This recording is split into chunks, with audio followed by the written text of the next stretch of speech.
Hello, everyone. 안녕하세요. This is your girl Jackie here with an episode of Sakura Pop at Sakura Popcast. Thanks for tuning in. And remember, you can send in your comments, your opinions, and anything else you might like me to broadcast.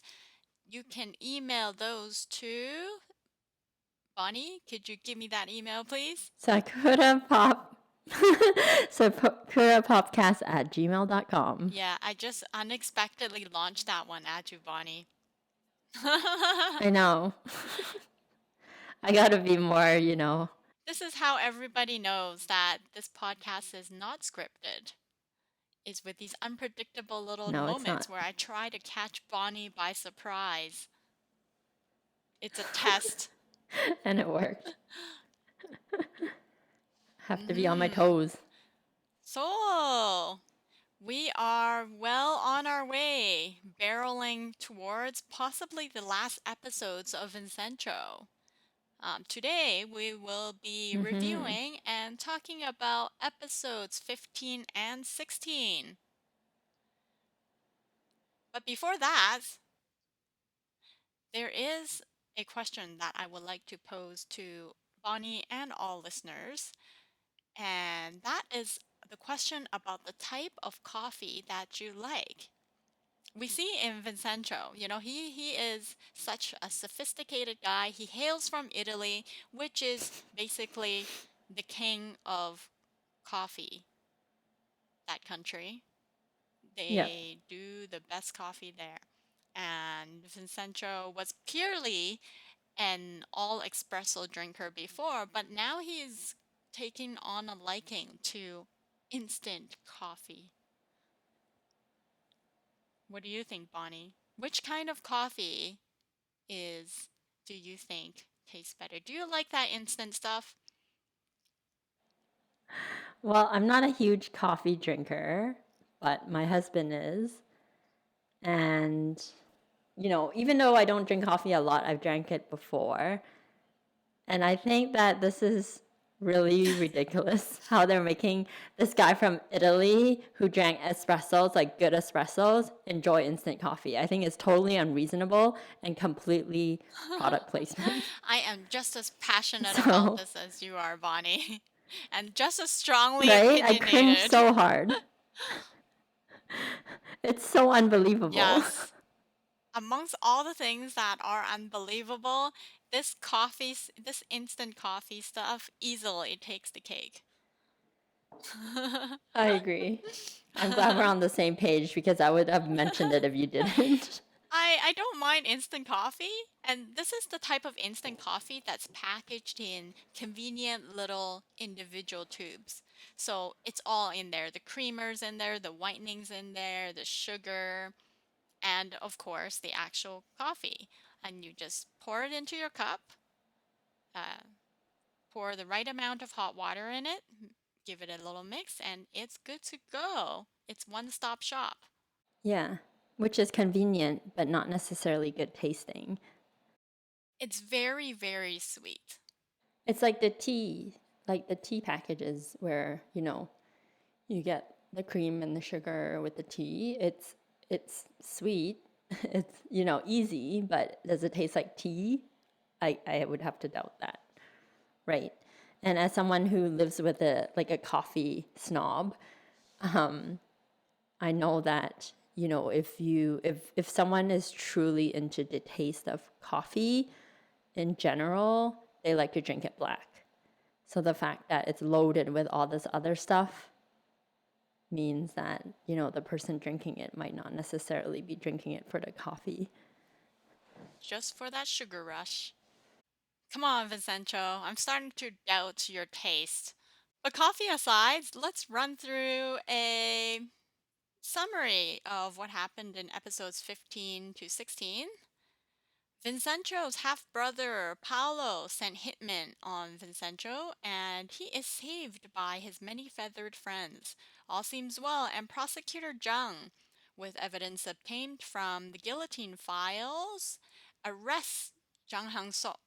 However, he betrays Vincenzo and leaves our lawyers out in the cold. Vincenzo targets and entangles a corrupt media tycoon in a shaman scheme. This Mr. O reveals a bunch of Jang Hang-suk's dirty laundry, but dies ultimately at the hands of Babel. Now with intel that the guillotine file is beneath Gumga Plaza, Jang Hang-suk attempts to blow the lid off the building and take everyone within along with it. He is foiled by his own brother's preemptive action, and Vincenzo continues to stay alive despite Jung's chagrin. Vincenzo and his mother have a tear-jerking heart-to-heart talk where they share confidences. Just as we hope that they will reunite for reals, Jung loses patience and kills her. Vincenzo, in a fit of rage, storms Jung's house and puts Jung in point-blank range of his gun. Fantastic, fantastic 2 episodes. That was amazing. That was a really good recap. We've got a few shockers in these 2 episodes. Hmm. And the first one is that the mom died. Is it a shocker though? Were you shocked? Maybe you're right. I suppose I am just more disappointed because I figured that Vincenzo would arrive in time to the hospital, and I saw no plot related reason for killing her off.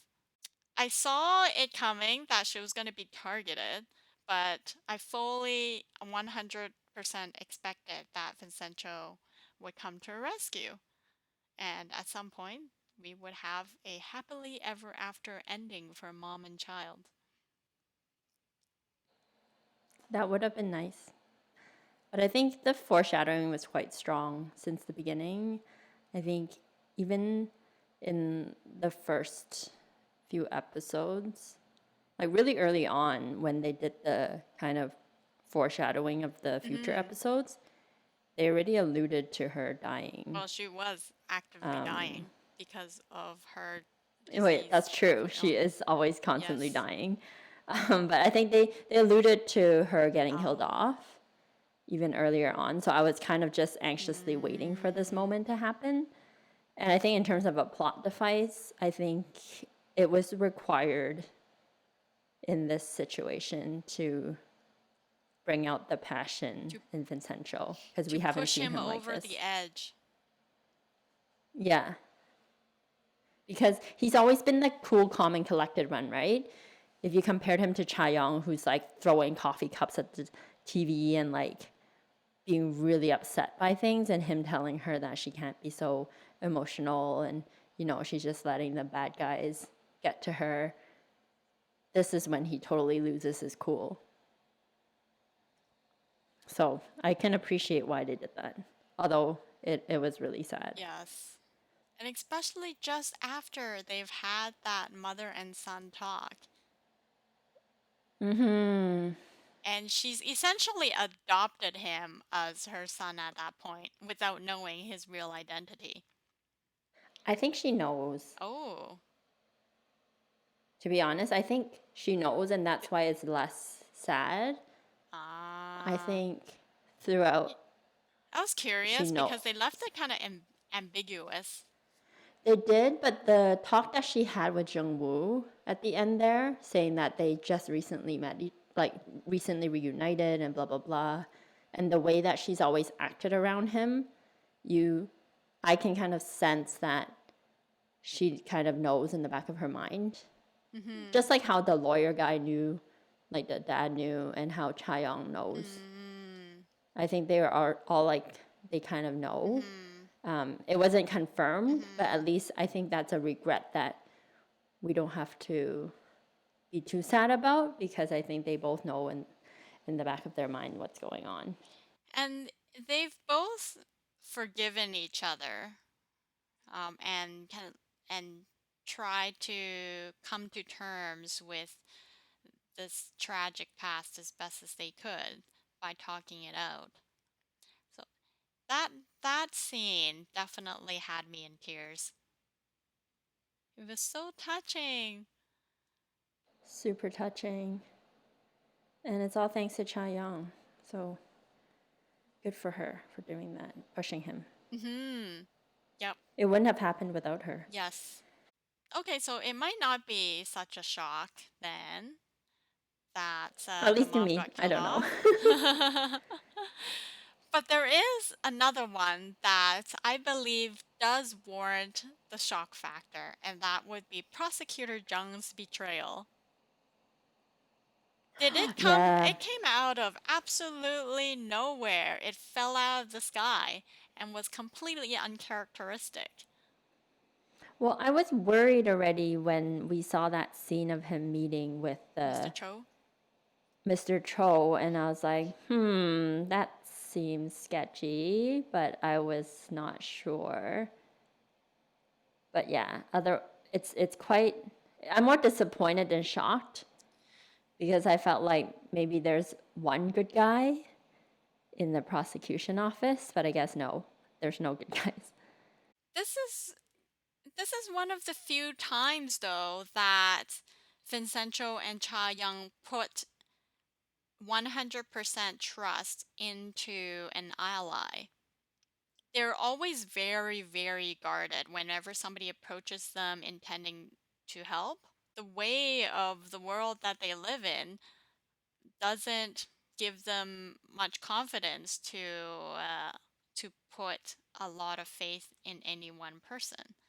For this to happen to them, it really erodes their faith in humanity, I think, and in the system. Like, there's this one beacon of hope and of justice that he was a powerful ally, and he would have been able to bring everything to light and to bring all the bad guys to heel. But that would have been too quick, wouldn't it? We are at episode 15 only, after all. I guess so. We need twists and turns, but I think I am as disappointed as them when it comes to This is this guy. this is just too contrived for me. So I was very surprised, and I should be as angry as Cha Young and fling a cup at my TV. But We all it's should. too ludicrous and far-fetched to make me angry. Yeah, I guess everyone is selfish in the show. It's just strange how Prosecutor Jung has strung them along all this time. And he's never been pushy, not in that sense of the word.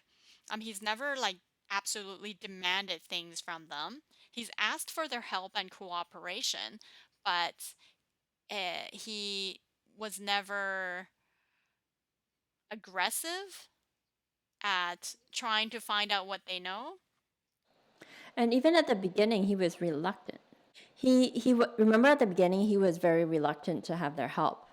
Yeah, I don't want your dirty hands and your tricks to contaminate my case. So he must be so two-faced that you can't even see through. Like it's like a lot of planning and acting, and that part is less believable, right? Yeah, it's just too bizarre, uncharacteristic. Yeah, and characteristic. He doesn't seem like that kind of guy who's like that good at acting. Yeah, or You has know? that much ambition and greed. I mean, he's been working on Babel for 6 years. They've said that on multiple occasions, that he's the Yeah. only prosecutor who's willing to go the length. So I'm curious when he decided to switch sides. Is this a recent thing or has he been planning this all along? Because that's a long time to be like being two faced. And it's weird because all that time he would have been getting dirt on Babel and trying to bring them But I down. guess he needed this. He needs this strong of an evidence in order to get what he wants. Otherwise, if he has weak evidence, it's not enough for him to get what he wants out of the deal, right? I'm keeping my mind open to possibilities until we see more. I think there's a potential for Mr. Jung to do some double crossing. Yeah, I mean, he's still alive, and Central kept him alive, so we'll see. And that's what I like. I like how Vincenzo, like at the beginning, I'm like, oh, why doesn't he just kill off all these people? But he's keeping them all alive, and he does a good job of freaking them out so bad, where it's like, I'm gonna kill you at any time, Yeah. Mm-hmm. That's but right. I'm not Yeah. gonna kill you right now. So So that's kind of like the best. he could turn Mr. Jung around to be his own hunting dog, just like he has out of many other enemies. That's true. So we'll So see what I'm happens with him. open to possibilities. We haven't seen the last of Mr. Jung. Now, how about that rescue?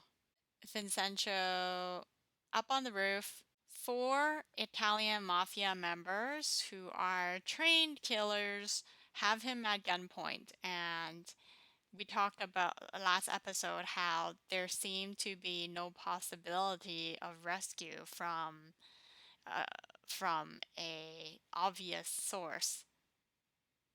So that was hilarious because I recalled how much speculation we went into, like who's gonna save Yeah, him, can what's Cha gonna Young get back in happen. time? And even if she does, what can she do?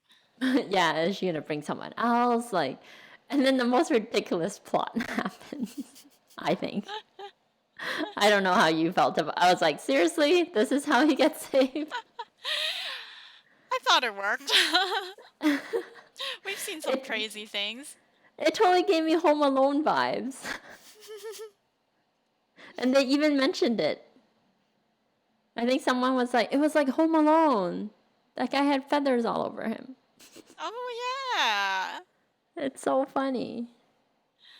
Uh, well, good. So I would be completely freaked out if that happened to me. Out of all the birds in the world, I feel like pigeons come across as the most freaky.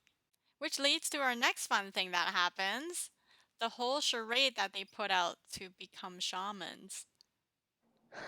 Roping okay. in Cha Yong and the paralegal, too. So what did you think about that? It's some good play acting, that's for sure. I think Cha Yong did a better job as the witchy Yeah. assistant than Vincenzo. She was very convincing. Even the paralegal was better. I don't think Vincenzo was very convincing. No, he's got too much of a pristine Yes. look to be Yes, able to exactly. pull off somebody who could be possessed by spirits. I know. I was so surprised that when they all picked him. I think it was just I don't know. It was just like for us to see a different side of him, I guess, but it was again not very believable. And the the more I think about it, it's nitpicky.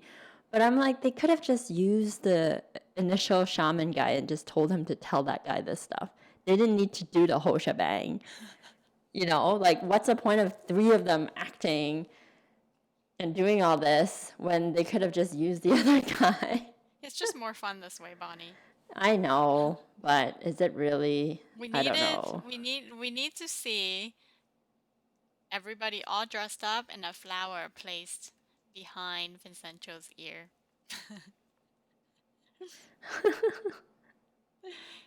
He was just a bit I too thought feminine in this I initial thought in charade. Korean culture, if you have a flower in your hair, then it means you're crazy. I don't know. It's So some sort of a cute kawaii thing.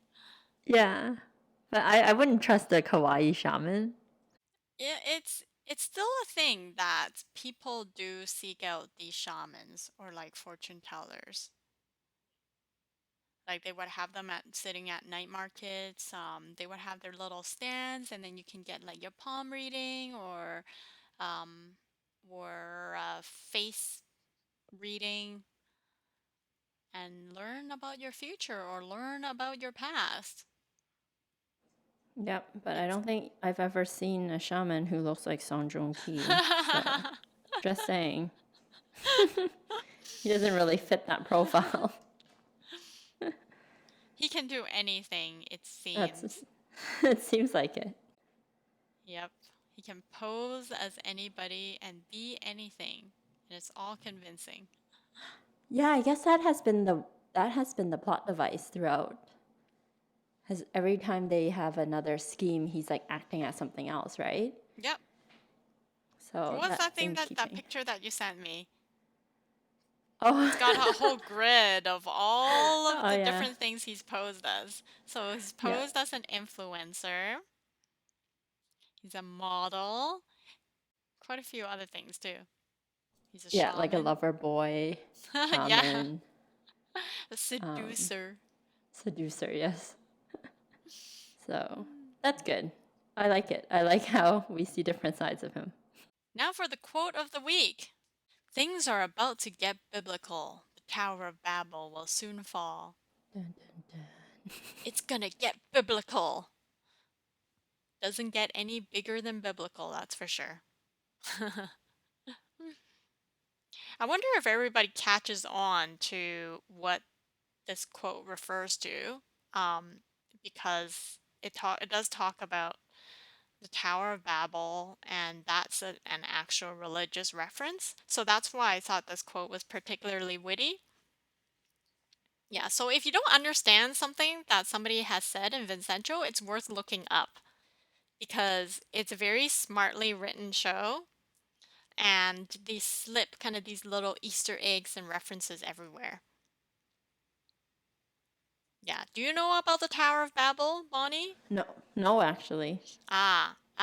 It is a religious reference from many cultures, but the probably most well known would be like the Christian reference.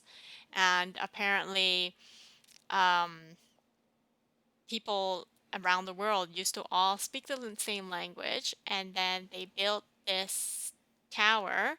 Um, so then they could live closer to the heavens, and they just like built it higher and higher. And then at some point, God said, I am going to disperse you all now. So off you go, and you will all end up speaking in different tongues. It's from the book of Genesis. Admittedly, I'm not well versed in Christianity, so I kind of only know bits and pieces. But that is the short and sweet of it. What else would you like to talk about? Well, for me, the highlight of the whole 2 episodes was that ending sequence of episode 16. I don't know if you want to touch on that yet or you want to wait. Right on, let's go for it. So that So, was intense. Vincenzo, yep, in a fit of rage, he storms Jang's house where all our top enemies lie. Jang, his brother. Well, even before that, I think for me, it started like when he found out who the killer was and Oh, he and then he went stormed after him and his tortured him. house or his whatever apartment. And that's when you can see the rage in his eyes and you can see that he's become like a person that I've never seen so far in this whole drama series. Because No mercy. I think we mentioned previously how his killings compared to how like Jung-woo would kill someone because Mm-hmm. Jung-woo would be very brutal. Like we find out in these 2 episodes, he has been diagnosed to be like a psychopath, and he just killed people with no remorse, and he's like, you know, just like hits them with like blunt objects and stuff. Whereas Vincenzo does it in a more merciful way, at least from what we've seen so far. Carbon monoxide and shooting someone with a gun.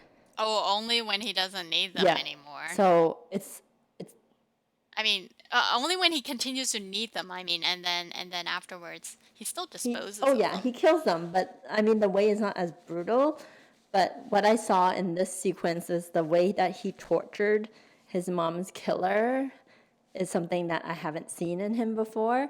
The fact that, it was pretty gruesome the way he like broke his fingers and, slammed on him and, chased him. It was like a horror movie. He like chased him Oh down the yes. path into Jungwoo's house and that whole, I have uh, flashes of The Shining going on when yeah. Jack Nicholson is outside and chasing his family out in the snow and going around the Yeah, mazes. I haven't seen it because I I'm usually like, don't woo. like thrillers and scary movies, but like it definitely gave me like goosebumps, and I was like, ugh, I wouldn't want to be watching this right before bed because it was really creepy.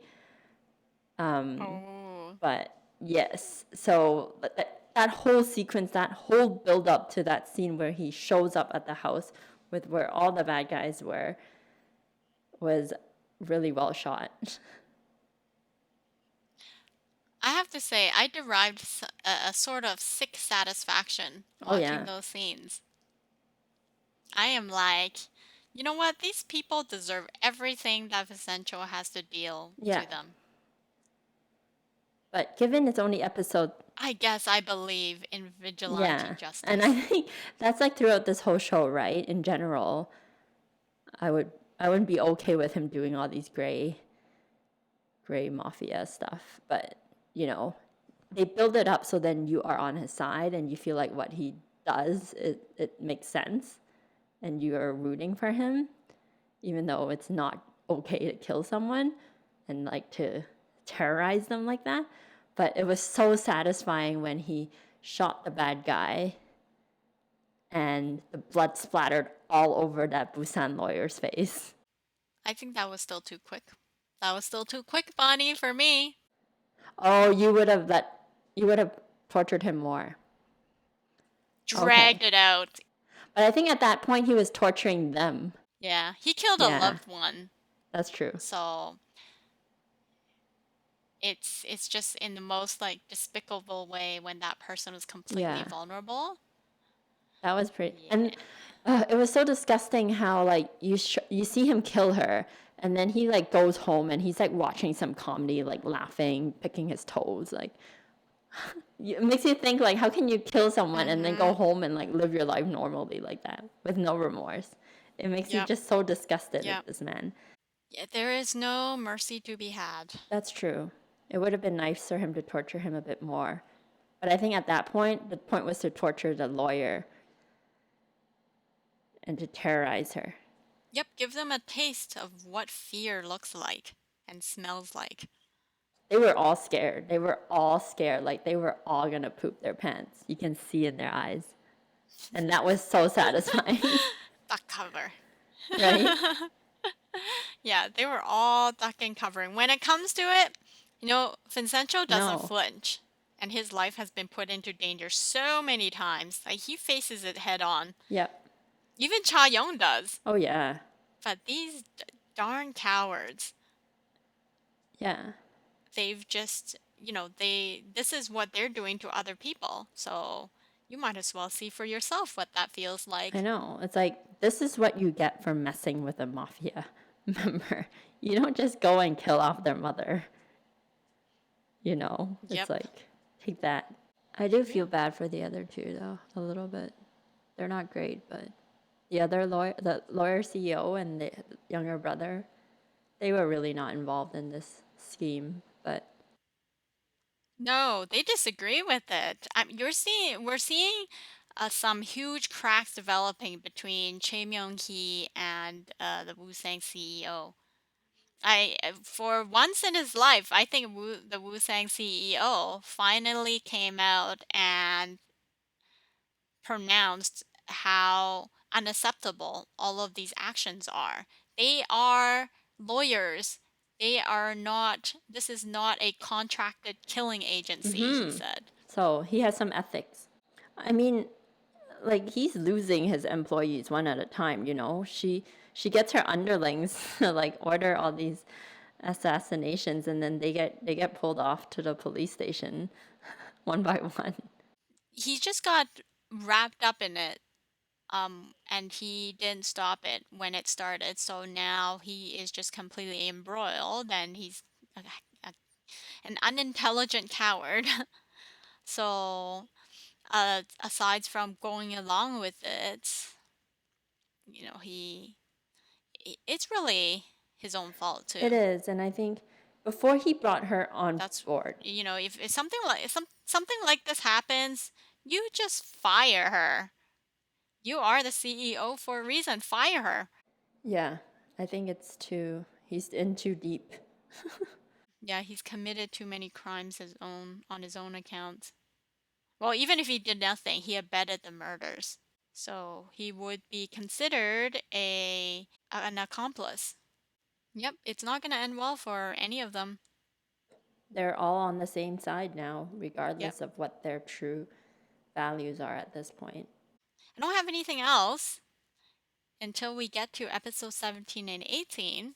Mm-hmm. So why don't we leave it here for now? So thank you everybody for listening to Sakura Pop. Keep musing about those K-dramas and we will see you next week. 안녕. 안녕.